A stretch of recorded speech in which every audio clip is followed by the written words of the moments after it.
Okay, so in this video, I'm going to talk about how I made the first version of the activity. And then in the next video, I'll tell you how I did the souped up version.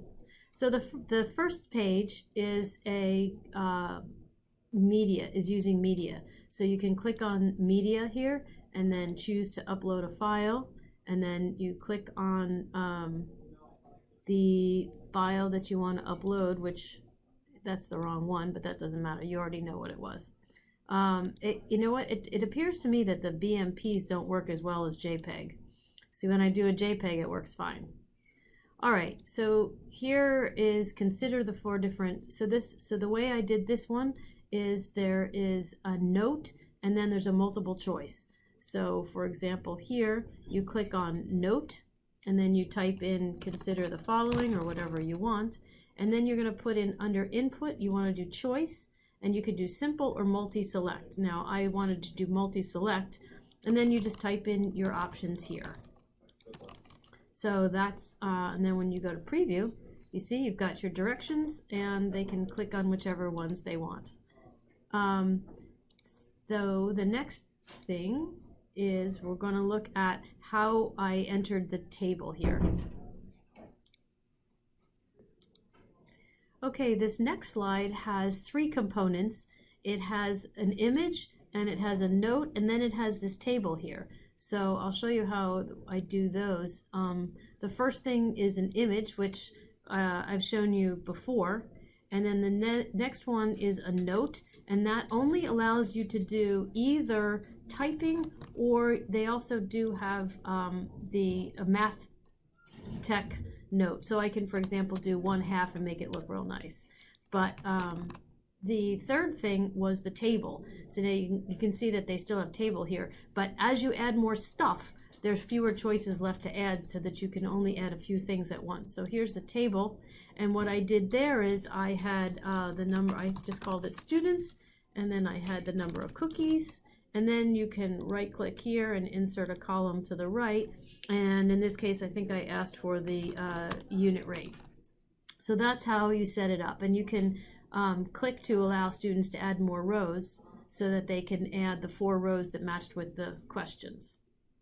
All right, oops, no, I didn't want to save that draft. Oop, that messed it up. Now I lost my settings from before.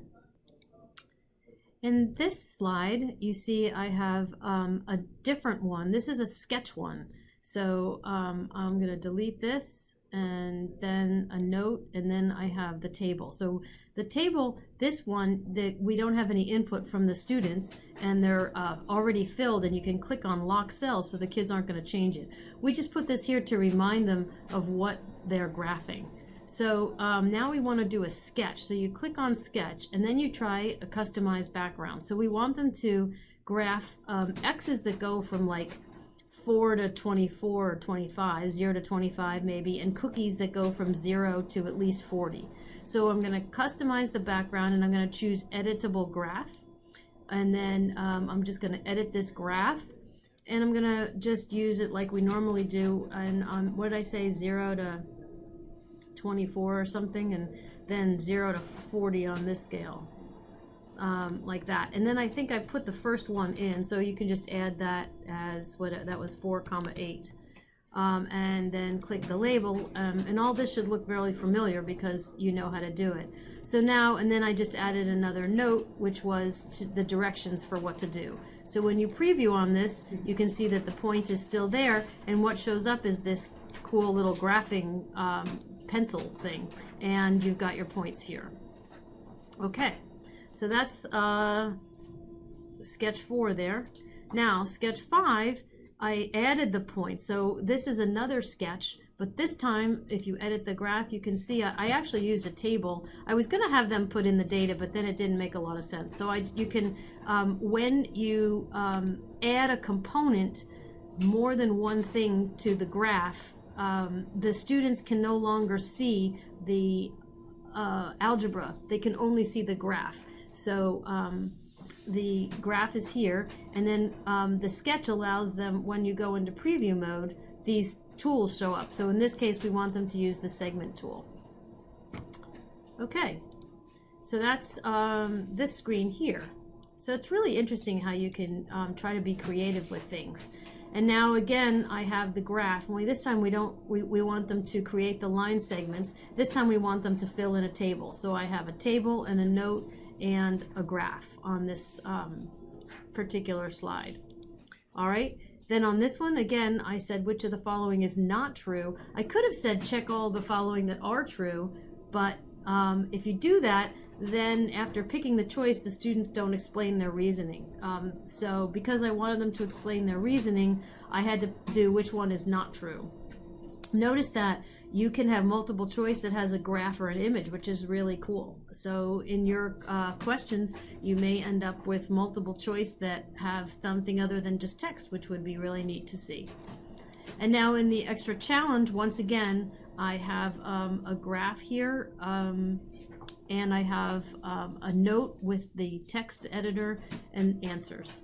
So those are the basic components, and in yours you very well may want to add, for example, the card sort or the geometry that we did last week, or the card sort we did the first week, or a marble slides, which we also looked at before, or an ordered list where you order things. All of these are absolutely fine, or a choice, the input.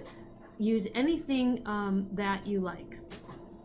So hopefully this gives you some idea of how to do it. The hardest part of using Desmos is to figure out what you want on each screen and then how to get it to do what you want. And as I said in the very first lecture, one of the things about this class is it's kind of like yoga. You can take it and do the minimal amount and work on that, because even though I've only spent 6 minutes plus 11 minutes explaining this, it took me almost all day, honestly, to really come up with what I wanted to have my lesson be. And I've already done this before, so I want you to know that it's not easy, and you should spend a good amount of time really thinking about the student experience and what they're going to be doing on each slide and how that relates to your objective. And I'm going to be asking you to write down how each slide relates to your objective in your final write-up. So in the final video, I'm going to show you how to soup up this to add error checking and a couple other pretty cool things. So check out the video, even if you're not sure if you want to put these other added features in your project.